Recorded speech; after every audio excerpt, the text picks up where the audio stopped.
Bismillahirrahmanirrahim. Assalamualaikum warahmatullahi wabarakatuh. Innal hamdalillah nahmaduhu wa nasta'inuhu wa nastaghfiruh wa na'udzu billahi min sururi anfusina was sayyiati a'malina. May yahdihillahu fala mudhillalah wa may yudlil fala hadiyalah.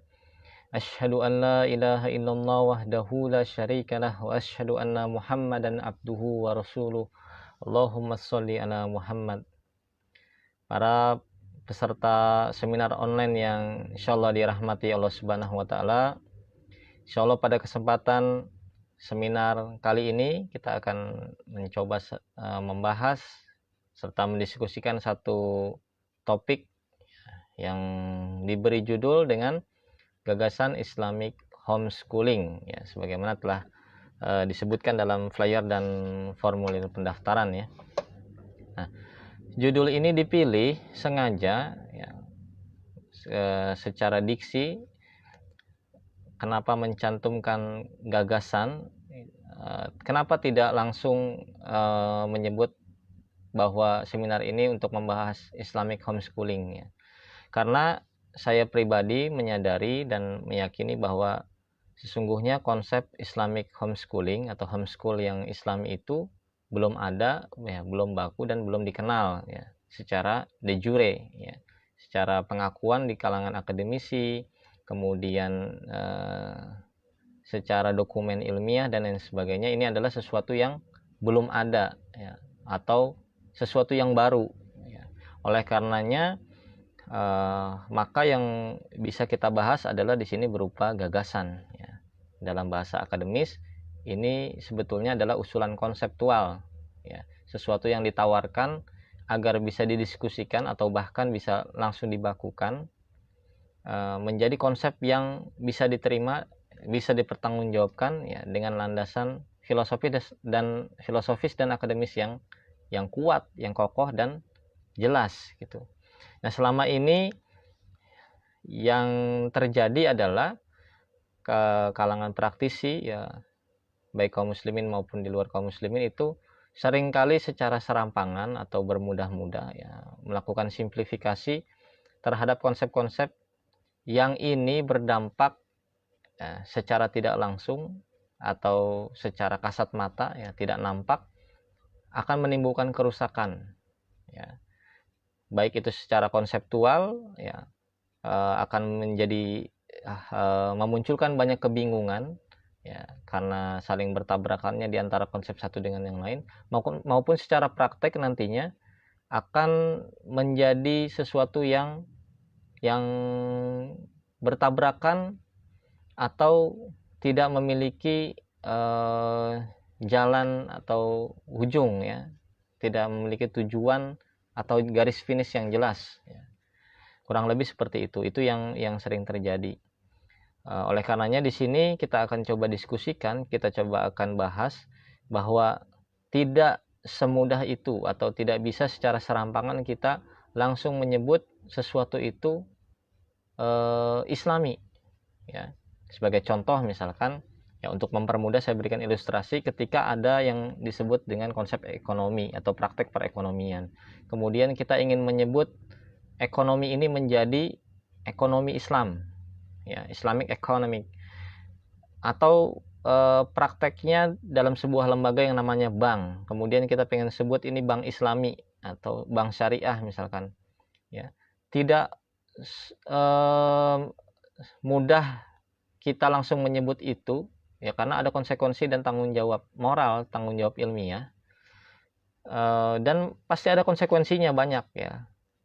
Makanya ketika para ulama merumuskan satu konsep baru ya, konsep ekonomi Islam, itu prosesnya panjang dari diskusi ke diskusi, kemudian dari korespondensi di antara para ilmuwan, sampai dirumuskannya satu studi baru ya, kemudian dicoba diajarkan di perguruan tinggi, sampai akhirnya sekarang dikenal program studi ekonomi Islam ya. Kemudian ini menjadi penghantar untuk mengislamisasi praktek perbankan ya, sampai ada rumusan, meskipun ini masih tambal sulam dan masih bisa dikritisi, masih perlu diperjuangkan lagi, perlu diislamkan lagi, tapi sudah menjadi penghantar untuk membuat satu model yang berbeda dari model yang konvensional sebelumnya, ya.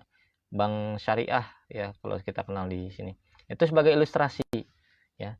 Dalam dunia keilmuan itu sangat rumit sekali untuk kita bisa secara serampangan menyebut sesuatu itu islami atau tidak, ya.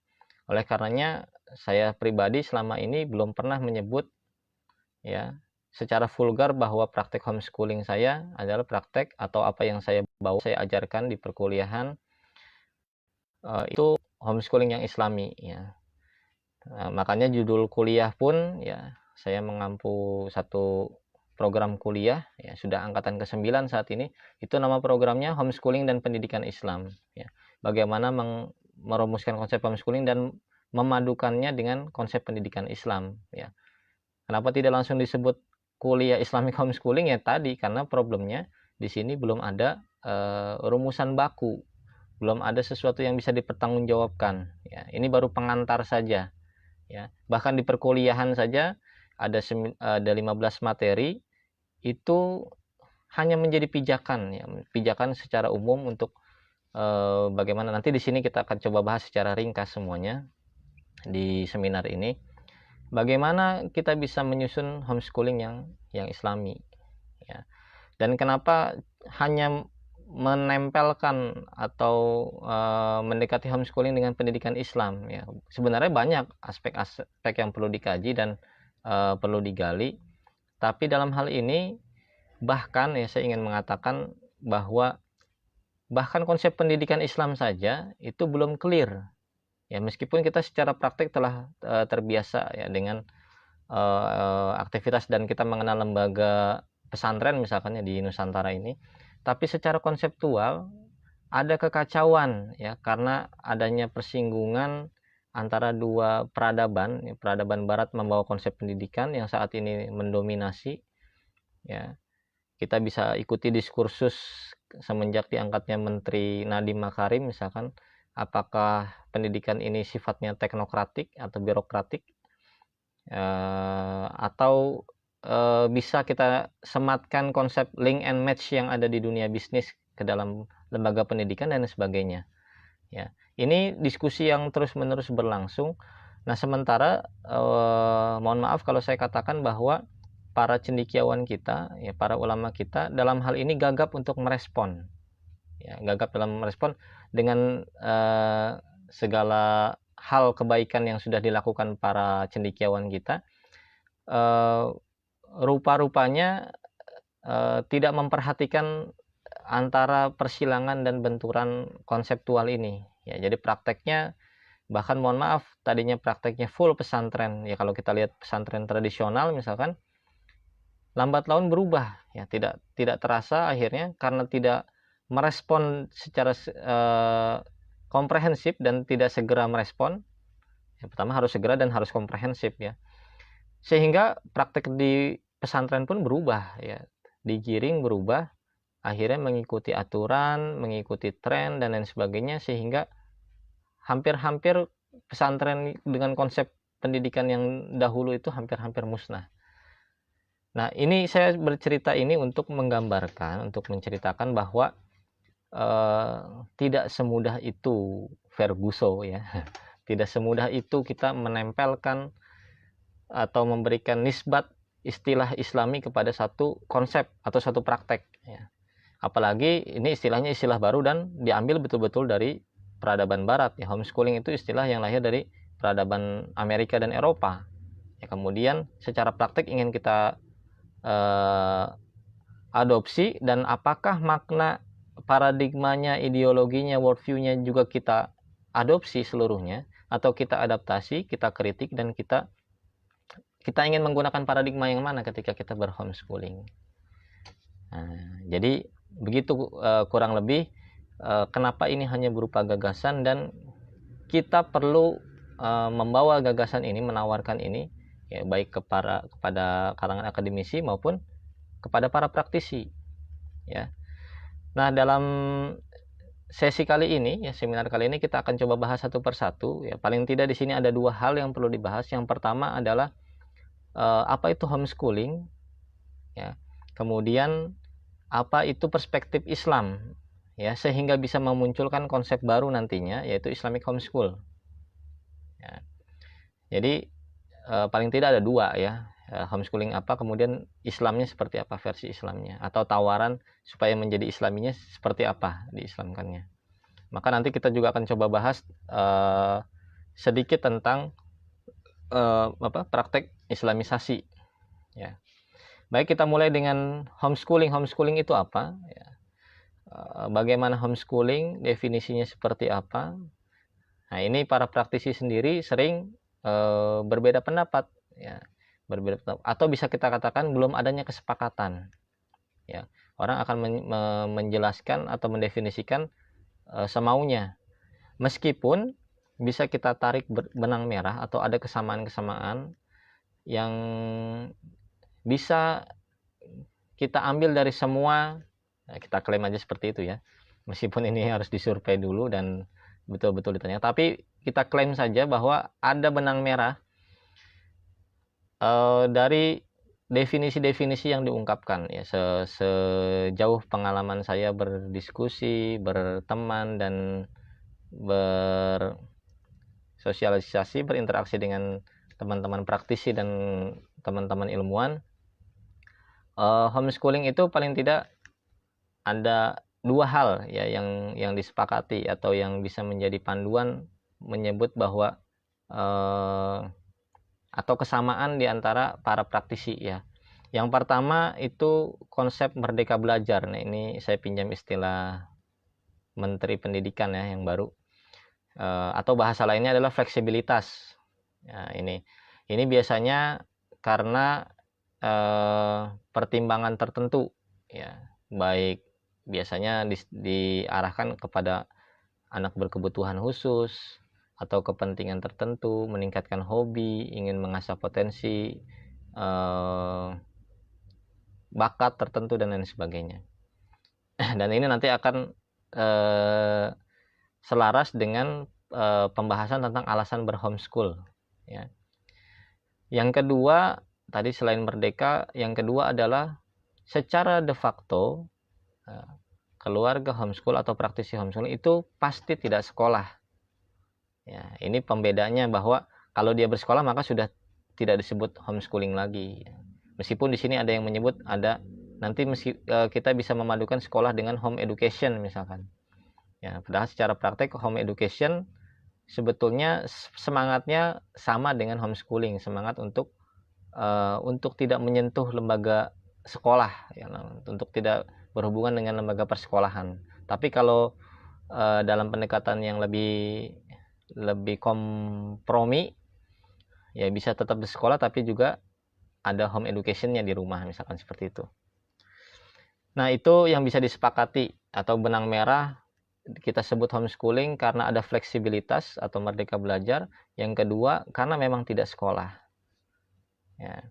Sementara kalau kita masuk ke dalam dunia homeschooling atau kita masuk ke dalamnya menjadi praktisi, itu ada hal-hal yang biasanya dibahas secara normatif atau menjadi topik obrolan standar, obrolan awal-awal di antara sesama praktisi, ya.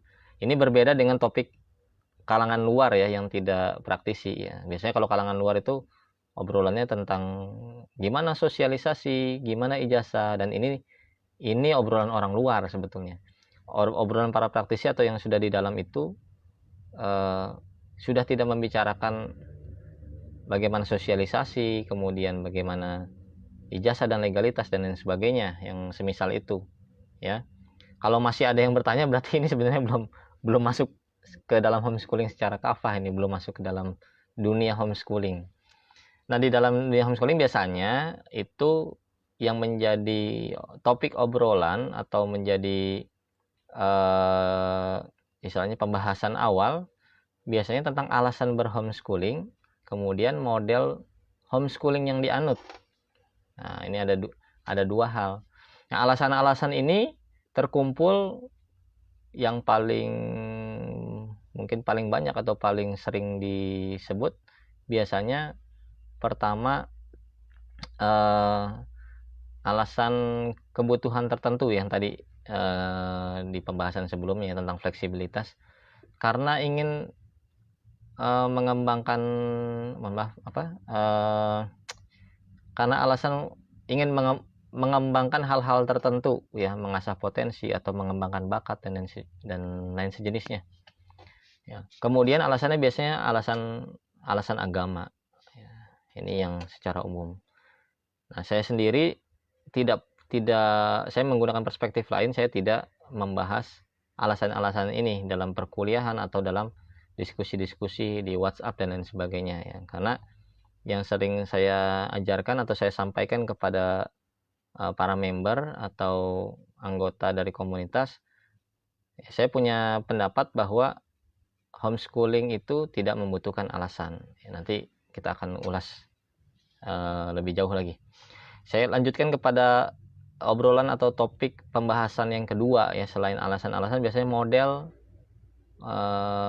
homeschoolingnya seperti apa. Dan ini pun biasanya ada dua yang disebut ya. Kalau tadi alasan ada dua tentang pengembangan bakat ya, fleksibilitas dan sejenisnya. Kemudian yang kedua adalah tentang alasan agama ya. Yang kedua, topik kedua ini juga ada dua yang menjadi model pada umumnya yang disebut oleh para praktisi atau orang yang sudah masuk ke dunia homeschooling. Biasanya patokannya dua ini.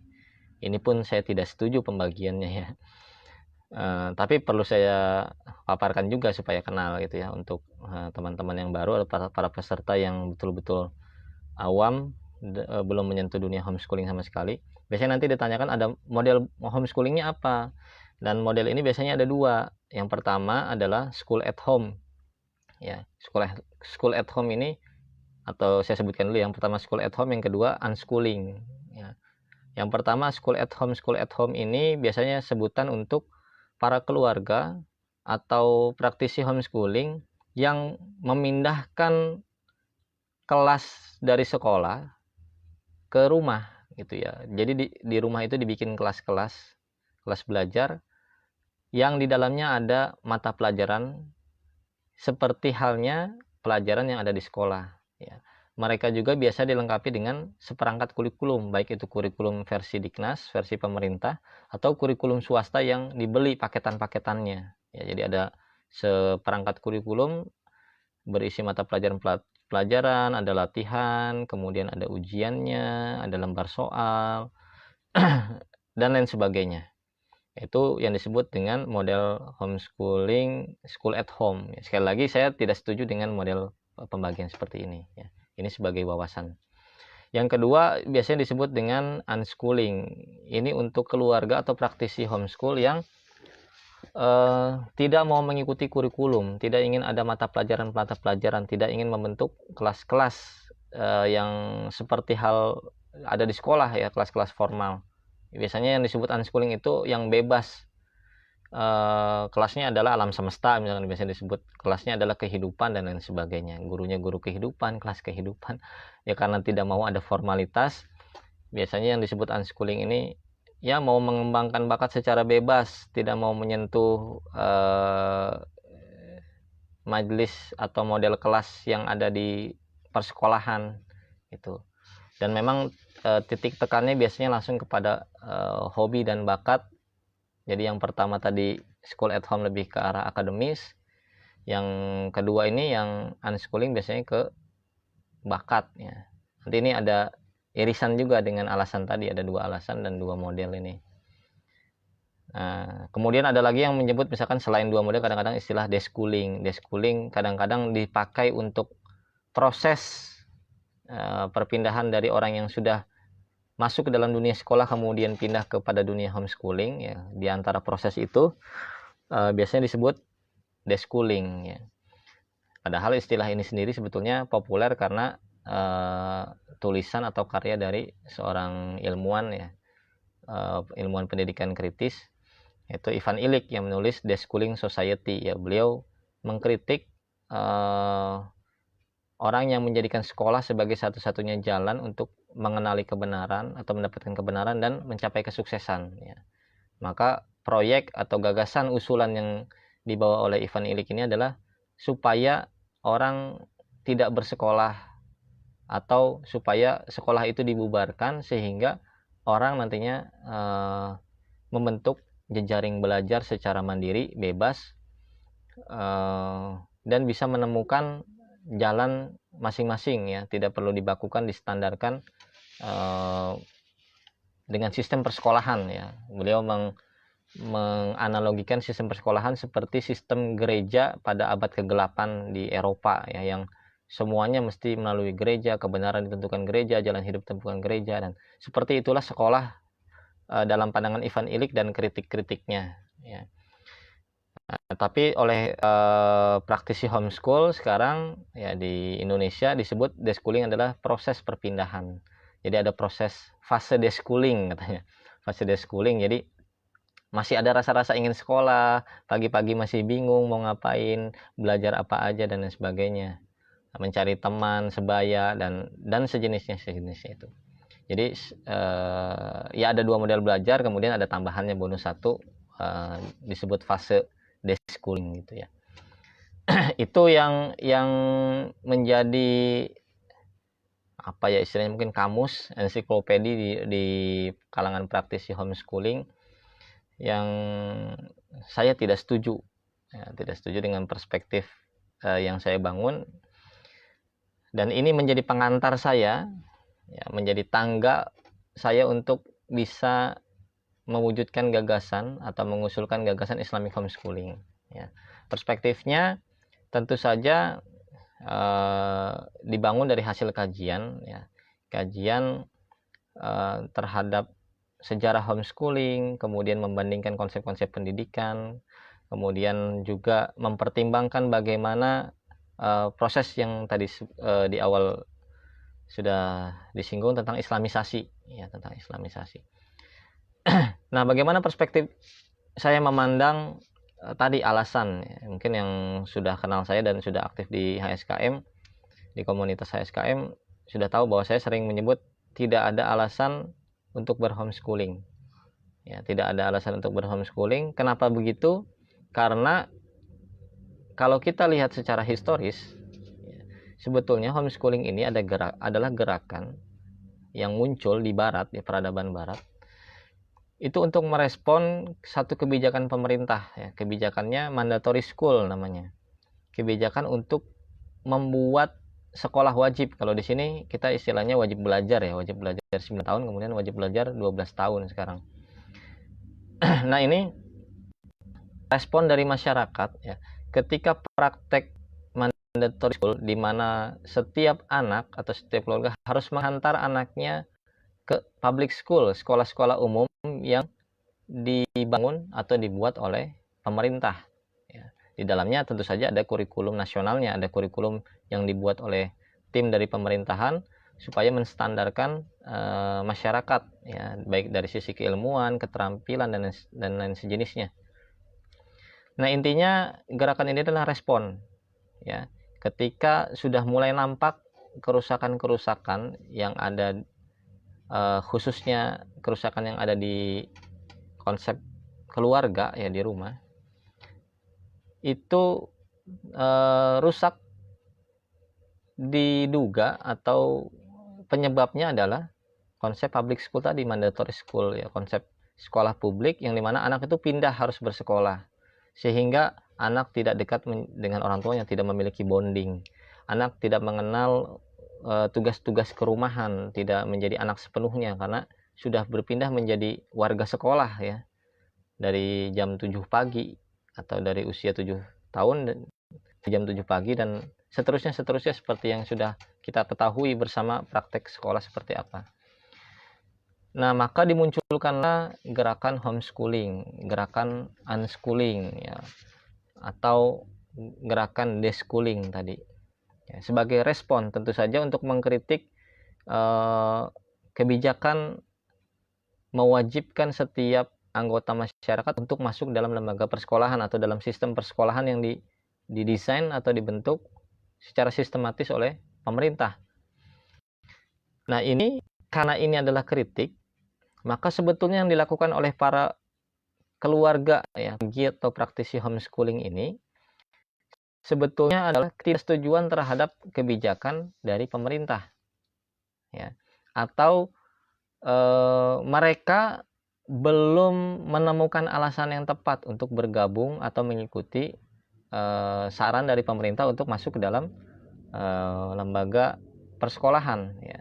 Dalam hal ini awal-awalnya adalah kritik bertentangan karena memang semuanya diwajibkan ya, masuk ke dalam sistem persekolahan. Kalau di kita di Sisdiknas di Indonesia itu sudah ada jalur-jalurnya. Artinya kalau kita di sini bahasanya bukan tidak setuju dengan kebijakan pemerintah atau mengkritik dalam pengertian sistem persekolahan itu harus ditentang ya, kita mau besarkan anak sendiri dan lain sebagainya, karena sudah ada jalur-jalurnya ya. Dalam bahasa Sisdiknas kita ini ada di jalur informal. Lagi-lagi ini pun sebetulnya saya tidak setuju dengan pembagian formal, non formal, dan informal.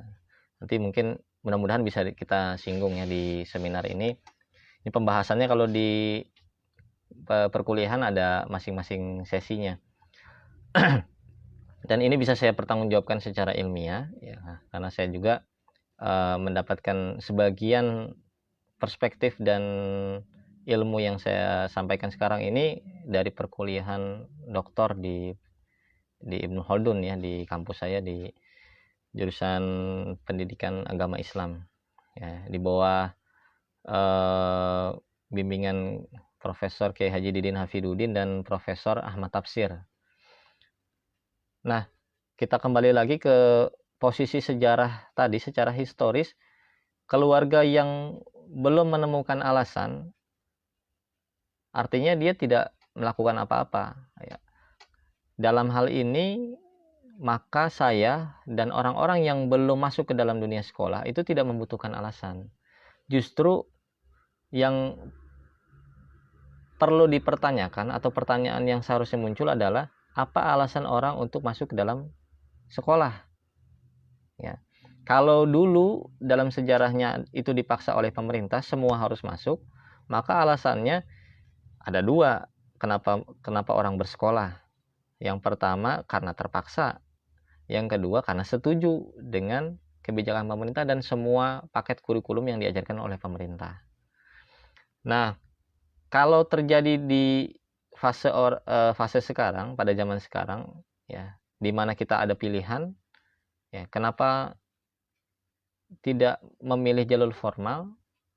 Ya sebetulnya itu bukan pertanyaan awal atau pertanyaan penting. Yang justru harus ditanyakan adalah kenapa orang bergabung, kenapa memilih jalur formal sementara kita dibebaskan untuk memilih jalur lain ya. Atau kita belum menentukan pilihan, atau kita belum menemukan apa yang kita cari di sistem persekolahan ya. Ini terlepas dari kesetujuan kita terhadap sistem persekolahan ya. Artinya pertanyaannya kurang tepat menurut saya untuk alasan ini. Jadi yang harusnya punya alasan itu orang yang bersekolah, karena tidak bersekolah ya, homeschooling tadi benang birunya atau benang merah, benang merahnya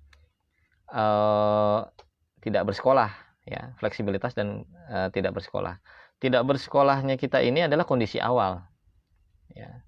Kecuali orang yang sudah masuk ke dalam sistem persekolahan kemudian pengen homeschooling, pengen pindah jalur ya, mungkin ditanya kenapa kamu pindah jalur padahal tadinya sudah masuk dalam persekolahan, apa tidak betah, apa tidak cocok, atau menemukan sesuatu yang lain. Nah ini mungkin alasannya itu ya, mungkin alasannya itu. Nah, baik, itu masalah alasan. Kemudian masalah pembagian apakah school at home itu praktik homeschooling? Bisa kita katakan school at home itu salah satu model atau praktik homeschooling dalam pengertian memang mereka tidak sekolah, tapi secara spirit, secara filosofis sebetulnya ya tidak ada opsi dari orang-orang yang ingin berhomeschool atau orang-orang yang sama alam pikirannya dengan para penggagas gerakan-gerakan awal homeschooling ya, baik itu unschooling, deschooling, dan home education dan sejenisnya. Itu mereka semua orang yang tidak, saya boleh katakan bahwa secara umum atau tidak setuju dengan sebagian besar paketan kurikulum atau model pembelajaran yang ada di public school, maka tidak mungkin orang itu membuat sekolahan di dalam rumah, ya. Tidak mungkin orang itu membuat sekolahan di dalam rumah atau school at home tadi, ya. School ya at school gitu, school ya at school, home ya at home gitu.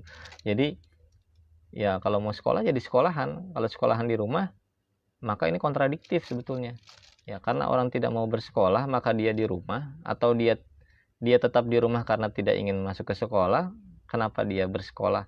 Kecuali dia tidak mampu bersekolah, dia ingin sekolah tapi tidak bisa masuk dalam sistem persekolahan, maka dia berusaha mengidentifikasi diri, meniru-niru supaya bisa seperti anak sekolahan, atau berusaha dirinya supaya seperti bersekolah, ya, memakai seragam, kemudian membeli buku paket, mengerjakannya pada jam tertentu dan lain sebagainya.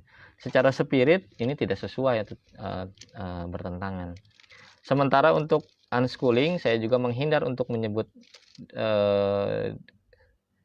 kami sebagai praktisi unschooling. Sebagian orang lebih mudah biasanya menyebut unschooling karena bebas, tidak memakai kurikulum. Karena saya pribadi tidak ingin sampai pada, dan ini nanti kita masuk dalam pembahasan tentang Islamisasi, ya, dan Islamic worldview, pandangan Islam tentang sebetulnya secara singkat boleh saya sebut bahwa kita tidak perlu membangun dikotomi antara sekolah dan tidak sekolah secara konseptual. Maksudnya gini, kalau misalkan yang bersekolah tadi menganggap sekolah sebagai satu-satunya jalan sukses untuk mendapatkan ilmu hanya di sana, kemudian kebenaran hanya bisa ditemukan di sana, kemudian dikritik oleh Ivan Illich misalnya dalam buku The Schooling Society, maka kritik ini jangan sampai menghasilkan, kalau kita sebut yang berpaham di barat itu paham sekolahisme, kemudian kita tidak setuju, maka jangan sampai malah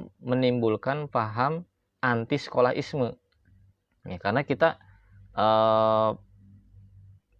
tidak, kalau saya pribadi ingin mengatakan bahwa kita tidak boleh terpengaruh dengan paradigma berpikir barat, ya, tentang pro kontra terhadap satu paham, ya.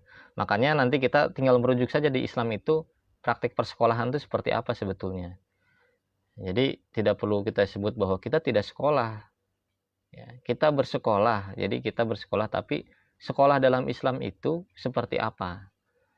Nah, jadi kita tidak perlu mematenkan diri bahwa kita anti sekolah atau kita tidak setuju sekolahisme, maka kita bermazhab atau mengambil pendapat, kita berideologi dengan anti sekolahisme, sehingga alergi dengan semua jenis sekolah, ya, anti formalitas dan lain sejenisnya.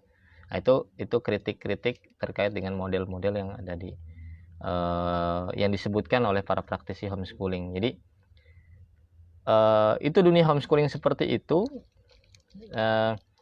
Kemudian bagaimana kita menjelaskan ini dengan perspektif Islam, ya. Jadi itu yang pertama, ya, pembahasannya kita cukupkan dulu, itu di keep di satu folder homeschooling, bahwa kita telah mengenal dunia homeschooling, kita telah membahasnya dan dengan segala seluk-beluknya. Sekarang kita akan coba melihat perspektif Islam, ya. Bagaimana memahami ini, mendekati ini, mempraktikkan homeschooling itu dengan perspektif yang Islami, ya.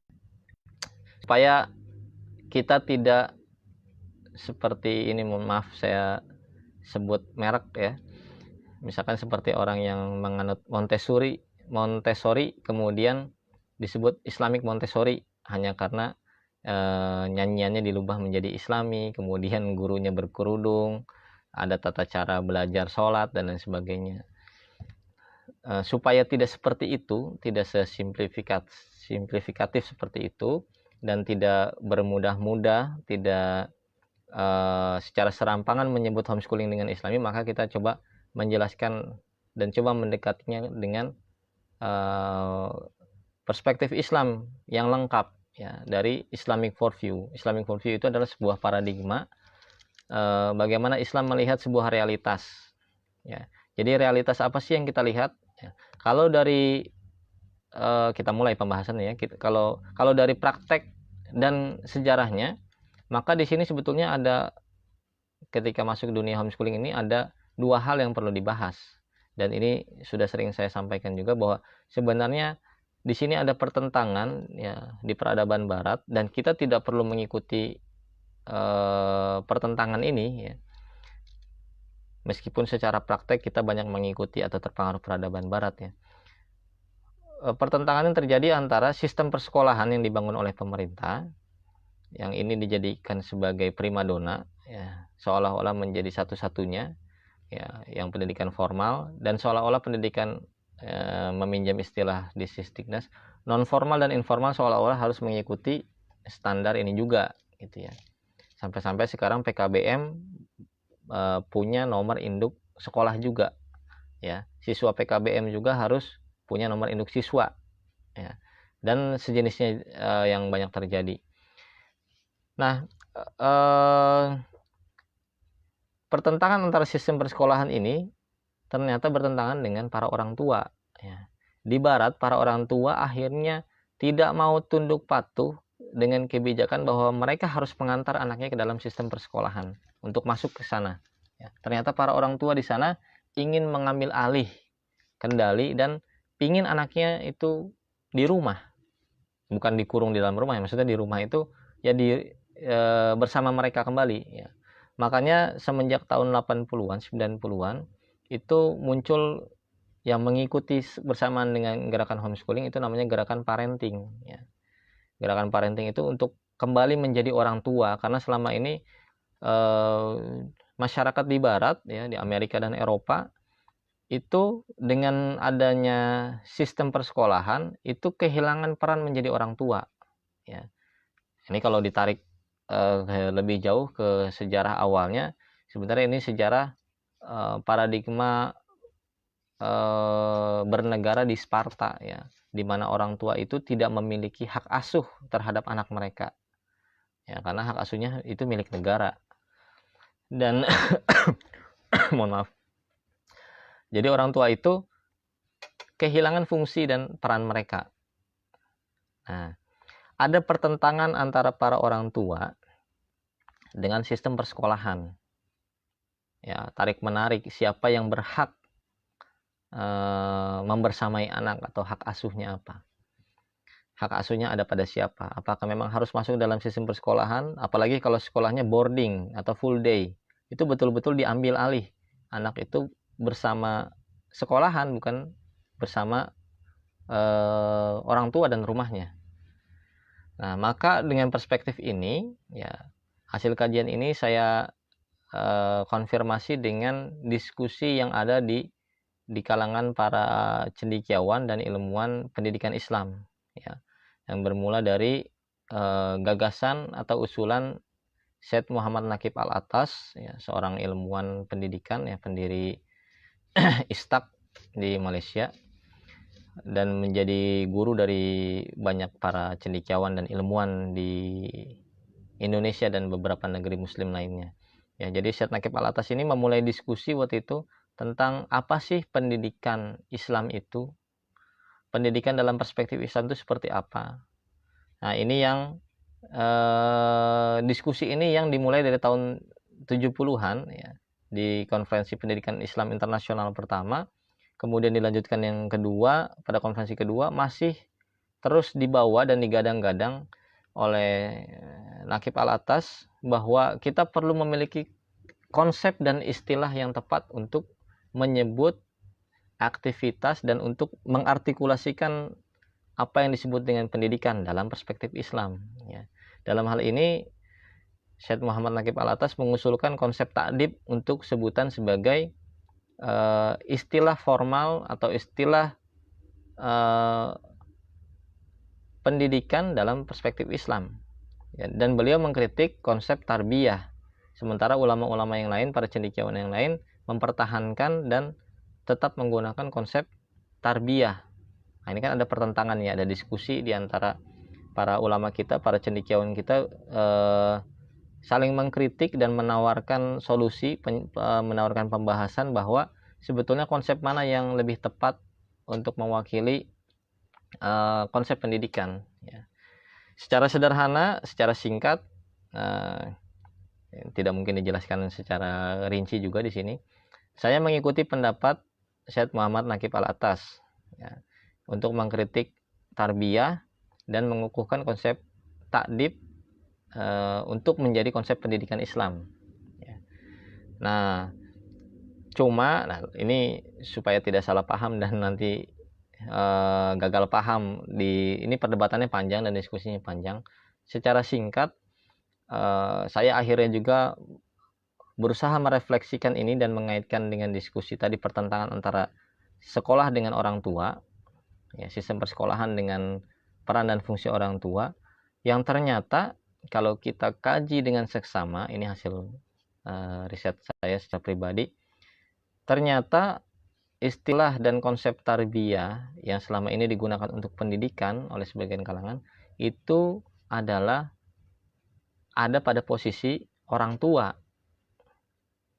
Ya, tadi kalau pendidikan itu prakteknya di persekolahan, sekolahnya tentu saja berbeda antara perspektif sekolah dalam paradigma barat, ya, yang dalam bentuk public school, mandatory school dan lain sejenisnya, dengan sekolah, ya, pendidikan dalam bentuk sekolah-sekolah yang islami. Ya, kita punya konsep madrasah, punya konsep nanti mungkin ada pesantren yang mudah-mudahan bisa sempat dibahas atau nanti di dalam diskusi kita bahas di kolom komentar. Jadi konsep pendidikan yang dalam prakteknya adalah di lembaga sekolah tadi, itulah yang disebut dengan takdib dan harus dilakukan takdib. Sementara konsep tarbiyah yang dikritik oleh Naqib Al-Atas, sebetulnya ini ada di posisi orang tua, ya, atau dalam bahasa barat ketika itu menyebutnya dengan parenting. Ya. Jadi satu sisi kalau dalam peristilahan internasional yang pendidikan disebut dengan education, prakteknya ada di lembaga namanya school. Sementara yang kedua itu adalah parenting, ya, ada di rumah, ya. Ada kita sebut home, ya, dalam konteks homeschooling kita sebut home bukan house tapi home. Home itu mencakup rumah dan lingkungannya dengan suasananya dan lain sebagainya. Nah, sehingga homeschooling ini sebetulnya kita kalau ingin mendapatkan perspektif yang jelas tentang Islam, kita harus menjelaskan apa itu home dan apa itu schooling dalam perspektif Islam. Ya. Jadi tidak perlu masuk dalam perdebatan kita setuju sekolahisme atau anti sekolahisme. Kita ini pro akademik atau pro bakat, ya, pengen school at home yang sifatnya akademis atau unschooling yang mementingkan bakat, ya. Tapi kita akan memilih nanti praktek yang seperti apa setelah kita memahami apa kedudukan home tadi, parenting dalam Islam, dan schooling dalam Islam, praktek pendidikan dalam Islam. Sehingga homeschooling itu sebetulnya adalah skema perpaduan praktek home yang berasal dari konsep parenting Islami, ya, konsep tarbiyah tadi istilahnya, dengan schooling atau praktek dan konsepnya apa tadi, takdib, ya. Jadi perpaduan antara tarbiyah dan takdib, perpaduan antara home dan schooling, itulah yang akan menjadi konsep baku untuk Islamic homeschooling, ya, untuk konsep homeschooling yang baru dalam perspektif Islam, ya. Home-nya harus versi Islam perspektifnya, schoolingnya juga harus Islam perspektifnya. Modelnya nanti ya itu nafsi-nafsi, ya, masing-masing kita nanti akan membuat model yang mungkin akan beragam, mungkin ada model-model yang bisa ditiru dan lain sejenisnya, ya. Tapi yang jelas di sini kita harus mendudukkan mana peran dan tugas orang tua, ya, dengan mana peran dan tugas yang menjadi domain sekolah. Ya, di sekolah ini subjeknya adalah para guru. Ya, jadi kita di sini kalau mau membahas atau merumuskan Islamic homeschooling, kita harus membedakan terlebih dahulu atau menjelaskan kedudukan masing-masing, ya. Kedudukan orang tua dengan perannya seperti apa. Ini di konsep home-nya, konsep parenting. Kemudian di konsep schoolingnya adalah bagaimana sih praktik pendidikan Islam, ya. Bagaimana kita praktek berguru, ya, yang nanti mungkin ada pembahasan adab-adab menuntut ilmu, belajar, ya, mengunjungi guru, majelis ilmu, dan konsep ijazah, konsep sanad di sini di praktek pendidikan Islam. Ya, Islam sudah memiliki konsep yang matang dan sudah diuji dalam sejarah selama perjalanan yang panjang, ya, berabad-abad, sampai menghasilkan banyak ilmuwan dan ulama, ya, dari praktek pendidikan ini. Dan kita juga punya konsep parenting, konsep home yang teruji, yang sudah lengkap, ya, hanya saja tidak dihidupkan karena kita sehari-hari, kebanyakan masyarakat kita itu mengikuti praktek yang semangatnya sekuler sebenarnya. Sehari-hari kita mengikuti praktek peradaban barat, di mana kita mengikuti membuat kebijakan sistem persekolahan, kemudian mewajibkan masyarakat ikut, dan kita sebagai anggota masyarakat juga dengan suka hati, ya, dengan sukarela kita ikut. Kemudian ada yang tidak ikut malah dipertanyakan. Ya. Seharusnya, ya, khususnya sebagai seorang muslim di sini, kita melihat atau menengok kembali gimana sih praktek pengasuhan, praktek parenting yang ada dilakukan orang tua. Kemudian praktek pendidikan, ya, praktek persekolahan itu seperti apa? Ya, praktek persekolahannya seperti apa? Nah, dari situ nanti kita baru bisa merumuskan, ya. Setelah kita belajar konsep parenting, nanti di rumah orang tua seperti apa, tanggung jawabnya suami, istri, ya, kerjasama di antara keduanya, rumusan visi misi keluarga dan lain sebagainya, itu dibahas dari sisi aspek home. Kemudian dari aspek schoolingnya, mau bersekolah seperti apa kita ini, ya. Dalam Islam, ya, istilah schooling ini dekat dengan istilah mazhab, ya. Ada istilah school of thought, ya. Sekolah juga dalam sejarahnya adalah di barat sendiri, sekolah itu asalnya sebelum ada mandatory school, itu sekolah itu adalah praktek-praktek pengajaran di sisa-sisa waktu, ya. Asal kata dari sekolah itu sisa waktu, di mana para ahli ilmu, para kaum cerdik cendekia, ya, para filsuf, ya, orang-orang bijak, itu mengajari masyarakat, ya, sepulang mereka bekerja, sepulang mereka dari ladang, dari pasar dan sebagainya, kemudian mereka mendapatkan nasihat, kata-kata hikmah, keterampilan tertentu, ajaran tertentu, itu di sekolah. Jadi sekolah itu tidak menjadi full day, dan memang istilah sekolah full day itu sekolah yang dalam bahasa akademik contradictio interminis, ya. Istilah yang sudah kontradiktif sejak awalnya. Jadi sekolah itu maknanya sisa waktu luang, sedangkan yang sepenuh waktu itu sebetulnya adalah aktivitas bersama keluarga, ya, aktivitas home. Jadi di sini ada dua hal yang perlu kita bedakan terlebih dahulu. Kita separasi secara konsep, ya, secara praktik nanti dijalankan dua-duanya, ya, kombinasikan, dijalankan dua-duanya, dan boleh jadi perannya juga bisa berperan ganda, ya. Artinya tidak mesti orang tua itu menjadi guru, tapi bisa untuk orang tua yang berilmu, dia bisa menjadi guru, dia bisa mengajari anaknya. Nah, praktek homeschoolingnya nanti, ya, kalau orang tuanya adalah ahli Quran, ya tentu saja dia bisa bikin majelis pembelajaran Quran, anaknya tentu diajari Quran. Tapi kalau orang tuanya, mohon maaf, bacaan Qurannya berantakan, ya, dia bukan seorang ahli Quran, tentu praktek belajar Qurannya, ya, berguru, datang ke majelis ilmu, majelis atau ke tempat belajar Quran. Artinya di sini praktek homeschooling, ya, tentu saja tidak kita bahasakan bahwa ini berarti harus semuanya dilakukan di rumah, harus orang tuanya yang mengajari. Tidak, ya, karena tadi masing-masing ada perannya. Ya, kita sebagai orang tua belum tentu kita juga sebagai guru bagi anak-anak kita. Bisa jadi kita menjadi guru justru bagi anak orang lain. Ya, tapi yang penting perannya kita yang pasti adalah orang tua bagi anak-anak kita. Dan kalau kita memiliki keutamaan ilmu-ilmu tertentu, ya, dalam hal ini misalkan sebagai contoh, ya, saya punya ilmunya, saya nggak punya ilmu Quran, saya tidak mengajari anak saya Quran, ya, saya sendiri murid, saya sendiri masih belajar tentang Al-Quran. Tapi dalam hal ilmu, misalkan saya sudah sarjana ilmu perpustakaan, saya bisa mengajari tentang perpustakaan ke siapa, mungkin ke anak saya atau ke anak yang lain. anak orang lain. Saya master di bidang ekonomi Islam. Saya bisa mengajari ekonomi Islam kepada mahasiswa, saya mengajar di kampus. Dan kepada anak saya mungkin suatu saat juga akan saya ajarkan. Ya, tapi saat ini belum. Ya, artinya prakteknya nanti masing-masing itu beragam ya.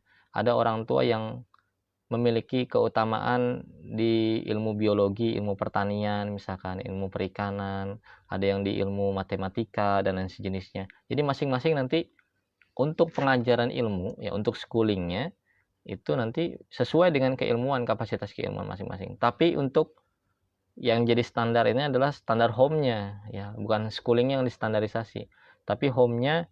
Bagaimana sih standar minimal menjadi seorang ayah, bagaimana standar minimal menjadi seorang ibu ya, menjadi suami, menjadi istri, termasuk dalam bahasan ini, karena tidak bisa dilepaskan ya, di rumah itu pasti kalau menjadi ayah pasti juga jadi suami biasanya, menjadi istri ya, menjadi ibu pasti juga menjadi istri, maka ini jadi satu paket biasanya.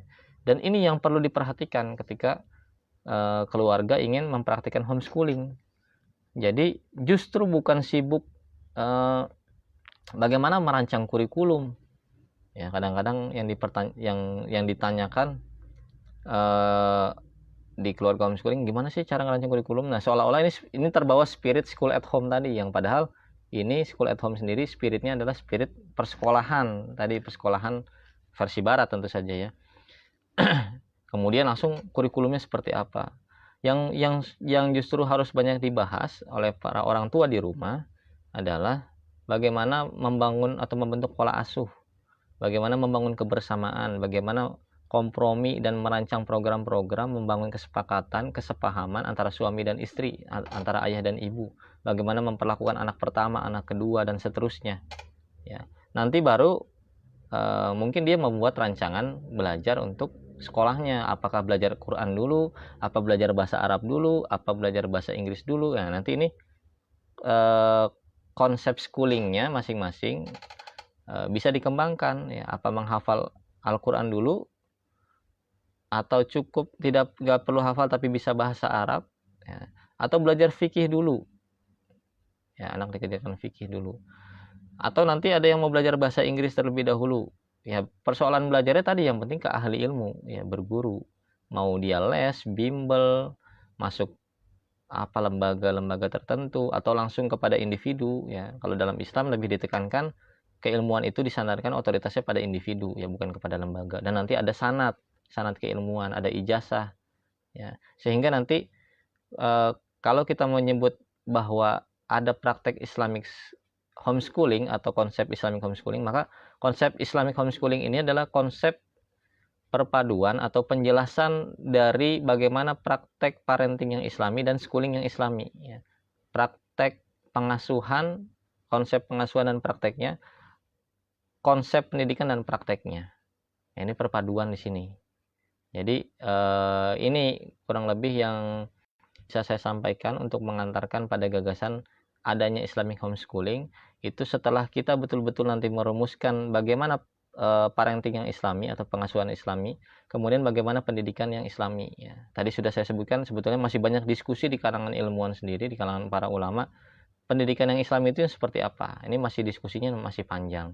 Jadi kalaupun kita sudah memilih satu pendapat di para ulama, itu belum tentu pendapatnya dikenal atau diterima oleh yang lain ya. Tapi paling tidak ketika kita sudah merujuk pada rujukan-rujukan otoritatif ya secara Islam, kita bisa menyebut bahwa kita memiliki konsep yang Islami ya, praktek Islamic homeschooling. Berarti kita rujuk konsep pendidikan Islam dan merefer konsep parenting yang Islami. Kita mau ikutin siapa nih? Mau membangun pola sendiri, mau bermazhab dengan mazhab ulama tertentu ya, bukan di sini diskusinya. Di sini hanya mengantarkan, memastikan bahwa kita memang harus memiliki konsep-konsep itu ya. Demikian yang bisa saya sampaikan di sesi seminar kali ini. Kita diskusi ya, insya Allah sebulan penuh ya, di kolom komentar. Nanti kalau perlu ada video tambahan akan saya sertakan dari berbagai tanggapan dan pertanyaan yang mungkin muncul ya. Demikian. Subhanakallahumma wa bihamdik asyhadu an la ilaha illa anta astaghfiruka wa atubu ilaik. Billahi taufiq wal hidayah. Assalamualaikum warahmatullahi wabarakatuh.